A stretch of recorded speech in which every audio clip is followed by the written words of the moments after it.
वळूयात पुढच्या बातमीकडे। अंतरवाली सराटीमध्ये आज अवैध प्रमाणपत्र ठरवलेल्या लोकप्रतिनिधी यांची बैठक होणार आहे। दरम्यान अंतरवाली सराटीमध्ये मनोज जरांगे पाटलांची ही बैठक सध्या सुरू आहे। कुणबी प्रमाणपत्र अवैध ठरलेले लोकप्रतिनिधींची पुढील भूमिका या बैठकीमध्ये चर्चेत आहे। दरम्यान या सगळ्या लोकप्रतिनिधींची आता जरांगेंसोबत ही बैठक होती। या राजकीय हेवेदाव्यातून जाणून बुजून अधिकाऱ्यांवरती सरकारचे लोक दबाव टाकून ते रद्द करायला लागले। जाणून बुजून म्हणजे प्रमाणपत्र कोण द्यायलंय? सरकार। शोधलंय कुणी? नोंदी सरकार।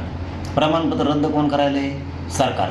ही मराठ्यांचा जाणून बुजून छळ सुरू आहे। जाणून बुजून मराठा समाज टार्गेट केला जातोय, हे सिद्ध होतंय। तरी पण उद्याच्याला सकाळी 9 वाजता मी ते कोण लोक आहेत त्यांना बोलून घेतो की काय नोंदीचं कसं आहे, काय प्रकार झाला आहे, काय सरकारनं कसं फसवलंय। त्यामुळे उद्या सकाळी 9 वाजता ते रद्द कोणाचे प्रमाणपत्र केलेत ते मला माहीत नाही। त्यांना आता उद्या सकाळी 9 वाजता मी बोलून घेतो। म्हणजे ती वंशावळ समिती आपण जी नेमलेली आहे, गाव पातळीवर नेमलेली आहे, तालुका पातळीवर नेमलेली आहे। मला वाटतं या सगळ्या प्रक्रियेमध्ये त्या यंत्रणेने पाहणं आवश्यक आहे। त्यामुळे लोकांची मागणी दाखल मिळाली पाहिजे, पण ते इतकं आपण पारदर्शक पद्धतीने आपण त्याची कार्यवाही सुरू केलेली आहे।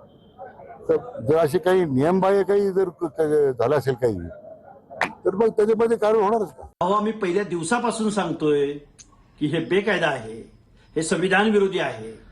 या आरक्षणाचा परिणाम ओबीसी मधलं आरक्षण संपण्यावर होणार आहे। कुणीही ऐकायला तयार नाही। आता ही प्रमाणपत्र रद्द होत आहे।